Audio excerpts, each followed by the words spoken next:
Torban sadii dura abbootiin gadaa Karrayyuu yoo xiqqaate 14 ta'an ajjeefamuun isaanii dhaga'amuun booda uummata biratti dheekkamsi ka'ee ture. Amma aangaa'onni mootummaa lama ajjecha abbootii gadaa Karrayyuu kanaaf ajajni kan kenname hooggantoota mootummaa naannoo Oromiyaa keessa jiraniin ta'uu akeekaniiru. Kun ammoo ibsa mootummaan kanaan dura ajjecha kana waraana bilisummaa Oromoo kan mootummaan ABO Shanee jedhee waamutu raawwate jechuun baasee ture kan faalleessudha. Waa'illi keenya ammayyuu tana kan aangaa'onni jedhanii fi ibsa bahan irraa gabaasa qixeesse qaba. Hoogganoonni waa mootummaa naannichaa ibsa baaseen faallaatti badii kana keessa quba mootummaatti kan qaban lamadha. Tokko ministeera deetaa ministeera nagaa fi miseensa caffee Oromiyaa obbo Taayyee Danda'a yoo ta'an kan lammataa miseensa paarlaamaa Itoophiyaa Dr. Angaasaa Ibraahim. Lamaanuu yeroo jalqabaaf filannoo biyyaalessaa ja'affaa booda paartii biyya bulchuu bakka bu'uun miseensa qaama seera tumuu ta'an. Dubbii maanduraanii paartii badhaadhinaa Oromiyaa obbo Taayyeen fuula feesbuukii isaanii irratti irra deddeebiin hooggansa Oromiyaa qeeqaa fi himataa turan. Dilbata darbe kan isin shiftaatti ergitanii ficcisiiftan kan abbootii gadaa irraa ajjeeftan jechuun qaama ajjechaa kana duuba jira jedhan ifatti himataniiru. Dubbiin isaanii kun kan hooggansi naannichaa ajjechaa raawwateef isa dubbataa ture irraa addadha. Miidiyaa hawaasummaa gubbaa sochii taasisaniin kan beekamanii fi miseensa paarlaamaa kan ta'an obbo Angaasaa Ibraahimis yaada wal fakkaataa kennan. Rakkoo hooggansa sadarkaa naannoo jiru as ba'anii miidiyaa hawaasummaa gubbaa yeroo dubbatanitti akkaataa abbootiin gadaa Karrayyuu itti ajjeefamanis waan quba qaban himaniiru. Ajjechaan Karrayyuu wajji wal qabattu tana mana asistu jechuudha. Tana mana asistu. Dhugaadha. Shira hojjetamee jira. Akkatti hojjetamee jira. Karrayyuun dibicha qalatteeti halkan guutuu du'aayiksii karaa sirna kabajattuutiin godhattee dhiiga addarra godhattee halkan guutuu wanta jechaa bulan. Gaafa 22 ganama poolisni dhaqee isaan marsee jechuudha. Sababni poolisni dhaqeef ijoollee shanee nama laba. Kan poolisatti kijiba himeetu poolisni san fudhatee ijoolleetti dhaqee jechuudha. Sadaasa 22. Gaafa 22 gizeetti dhaqan nama 39 qaban jechuudha. Nama 16 bosona basaqqee jedhamu.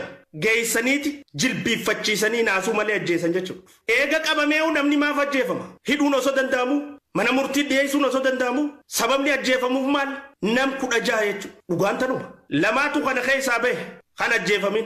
Lameen bahe kana kan lubbuun bahe kanaatu dhugaa tana baase. Maal jaa jechuu abbaan silaa waan kana gaggeesse? Osoo nama 39 guutuma qabdan sanuu akka jirtu cicci gootanii osoo akkas gootanii bakka takka fixxanii oduun tunarraan tana kaatee mootummaatu abbootii gadaa Karrayyuudhaa ajjeesee tayyattu tun nutti kaatu turtee hambisuu keessanii sirrii miti jaanii ijoollee poolisaa komatan jechuudha. Shaneedha jaanii akkas godhan. Jarri shanee miti immoo uummata Oromooti. Hoggansa waan hojjetu hin beekne haantummaa saba isaan qabne.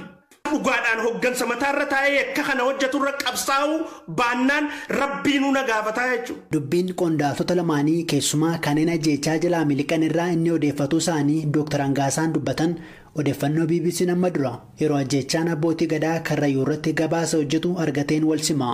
Dubbii isaanii booda qaamni mootummaa asbee deebii irratti kennee hin jiru. Kana dura mootummaan naannoo Oromiyaa ajjechaa kana kan raawwate hidhattoota waraana bilisummaa Oromoo kan mootummaan ABO Shanee jedhee waamu ta'uu ibsa baaseen beeksiseera. Xumura torban darbe dhimma ajjechaa kana hoogganaa biiroo bulchiinsaa fi nageenyaa Oromiyaa obbo Shaafii Huseen gaafadheera. Garuu jiraattonni mootummaa jedhu. Shaneetu raawwate. Akkamiin raawwate shaneen achi jira? Biyya gooluudhaaf jira qabatamaadhaan aana sana. Aana fantaallee moo eessa? Biyya gooluudhaaf mootummaan akka inni uummata biraa qabatamaadhaan gochuudhaaf gocha shiraan dabalamedha. Saganteeffamee karoorfamee qindaawaadha. Akkamitti raawwate jechaan sun? Inni kun qorannaa poolisiiti. Poolisii qorata waan akkasiiti. Inni dhugaa garuu jiraattotaa fi maatii namoota jechaa sanaan maatii of biraa dhaban gaafannaanii kanneen ijaan argan dabalate jechuudha hojjettoota yookiin immoo qondaalota mootummaa himatu humnoota nageenyaa mootummaa jechuu gooti. Mootummaa akka himatan mootummaa akka shakkanu humna badii kana raawwatatu dursee olola gadhiisi dursee ajandaa gadhiisi gocha kanaan akka hin shakkamne gochuudhaaf. Kana dura waraanni bilisummaa Oromoo mootummaan galmee shororkeessummaatti galchee fi adda bilisummaa Oromoo obbo Daawudiin hoogganamu ajjechaa raawwateef mootummaa himatanii. Abbootiin gadaa Oromoos kana dura ajjechaa miseensota abbootii gadaa Karrayyuu irratti raawwate balaaleffataniiru. Abbaa gadaa Kadir Hawaas dabalatee tuutni abbootii gadaa ajjeefaman miseensota gadaa Michillee kan dullachaa yoo ta'an gadaaf godaananii bakka Kaarra jedhamu qubatanii turan.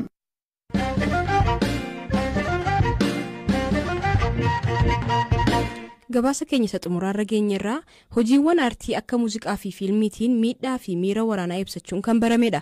Fakkii kaasuunis akkasuma. Gaabreelaa Tasfaayee ogummaa fakkii kaasuu qabduun waraana kaaba Itoophiyaatti deemaa jiru irratti miira ishee ibsatti. Kana irratti Biraanuu Gammachuun kan qopheeffate qaba.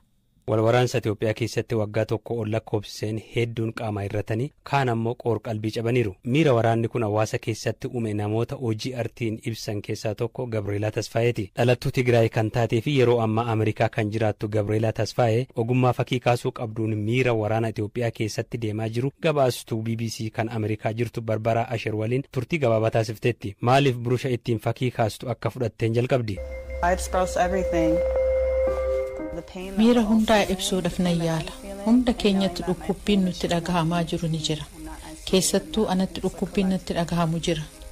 Dhukkubbiin anatti dhagahamus kan koo qofaadhaa kan jedhu miti. Dhukkuba waloo dhukkubsanna. Waraanni sun jalqabamee ji'a lamaan booda wanta tokko gochuun akkanarra jiruun hubadhe. Wanti gochuu danda'us fakkii kaasuudha. Dhukkubbii keessa kiyyaa ibsachuun fedhe. Wanta ta'aa jiru addunyaatti ibsuudhaafan murteeffadhee ka'e. Amma kanan gochaa jirus isuma. Maqaleetti boombiin biraa yoo roobu yoo naga'u yaa uumaa keenya maaloo jedheen kadhadha. Lafti kan bari'uuf boombiidhaan jechaan jira. Wanta hundaa kanan walitti qabadhu burqaawwan oduutirraayi. Wanti baay'een jedhamaa jira. Gaabreelaan kennaa fakkii kaasuu qabdu kanaani waraanni biyya Itoophiyaa keessatti ta'aa jiru hangam akka nama dhukkubsuu fi hamaa ta'e ibsiti. Miidhaa gama lamaaniin qaqqabaa jiru ilaalchise maaltu akka isheetti dhaga'amu waahela keenya Barbaraa Asheriin gaafatamte akkas jechuun deebiste. As warri diyaasporaa qoqqoodamnee jirra. Warri Tigree fi lammiileen Itoophiyaa kaan bakka lamatti hiramnee jirra. Dhimmi guddaan du'aatii namoota nagaa qaqqabaa jiru hafee kan kiyyatu baay'ee du'ee kan keenyatu baay'ee du'ee jechuudhaan mormii agarta. Wantichi kan qalbii nama cabsudha.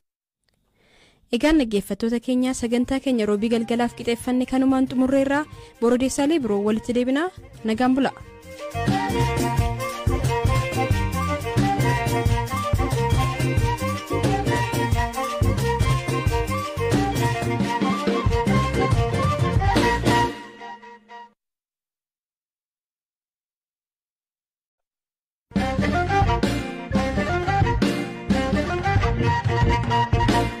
Ministeerri Haajaa Alaa US Antoonii Bilinkanii fi Pireezidaantiin Keeniyaa Uhuru Kenyaattaa dhimma rakkoo nageenyaa Itoophiyaa fi goolama siyaasaa Somaaliyaa akkamiin akka furuun danda'amu irratti waliin mari'ataniiru.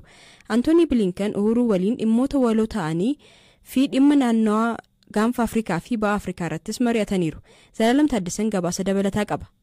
Dubbii himaan ministeera dhimma alaa Ameerikaa Ned Price akka karaa toora tiwiiteraa isaanii irratti ibsanitti qondaaltotni lamaan Itoophiyaa keessatti waraanni hatattamaan dhaabbate nagaan akka bu'u dhiittaan mirga namoomaa fi hokkarri akka dhaabbatu akkasumas mariin akka gaggeeffamu walii galaniiru. Qondaaltotni TPLF loltoota isaanii gara Tigraay deebisuun mariif qophii akka ta'an gaaffii isaanii ifatti dhiyeessaniiru. Mootummaan Itoophiyaas torbee darbee akka ibsetti iddoowwan naannolee Amaaraa fi Affaar keessaa humnoota TPLF'n qabaman erga gadhiisee booda duula waraanaa itti fufee Tigraay keessatti akka gaggeessine ibsee ture. Mootummaan Ameerikaa fi dhaabbanni biyyoota gamtoomanis tarkaanfii gareen lamaanuu fudhatan kan deeggaramu ta'uu ibsanii mariin hatattamaan akka eegalu jajjabeessan. Ministeerri dhimma alaa US Antonio Blinken tattaaffii araaraa Pireezidaantii Keeniyaataa fi ergamaan addaa gamtaa Afrikaa Olusegun Obasanjoo gochaa jiran akka deeggaran ibsaniiru. Mootummaan US tattaaffii araaraa fi jaarsummaa Pireezidaantii Keeniyaataa fi gaanfa Afrikaatti ergamaan addaa gamtaa Afrikaa Olusegun Obasanjoo taasisaa jiran cimsee akka deeggaru ministeerri haajaa alaa kun ibsu Ned Price ibsa isaanii kanaan eeraniiru. Antonio Blinken dhimma goolama siyaasaa Somaaliyaa irrattis yaada kennaniin filannoon hatattamaan gaggeeffame rakkoon siyaasaa furamuu akka qabu dhaaman. Dureewwan naannolee biyyattii sadarkaa federaalaa fi naannootti jiran hundinuu filannoo paarlaamaa fi pireezidaantummaa haqaa fi bilisa ta'e kan xaxaa fi hannarraa qulqullaa'ee hatattamaan gaggeessuu irratti fuulleffachuu qabu jedhan qondaalli kun. Mootummaan US yaalii ministeerri muummee Somaaliyaa Rooble aangoo irraa kaasuuf taasifame ni morma kan jedhan Antonio Blinken qaamoleen hunduu dubbii dhaadhessuu fi hammeessuu akkasumas wal sakaaluurraa waliigalteedhaan gara furmaataatti fuulleffachuu qabu jedhan.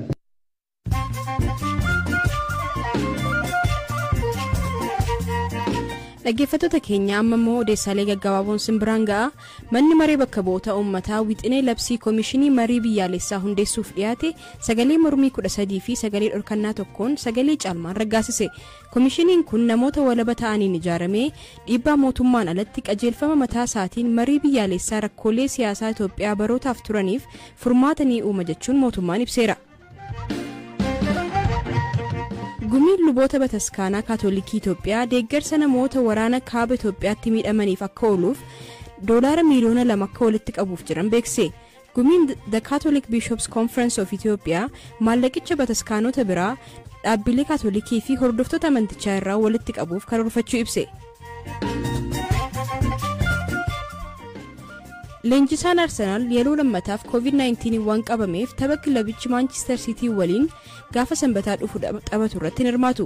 Bakka leenjisaa kanaa gargaartonni isaa bakka kan bu'an yoo ta'u yeroo ammaa taphattoonni fi hojjettoonni Premier League 100 ol koronaa vaayirasiin qabamaniiru. Odeessaaleen gaggabaaboo har'aaf qixeeffanne kanuma.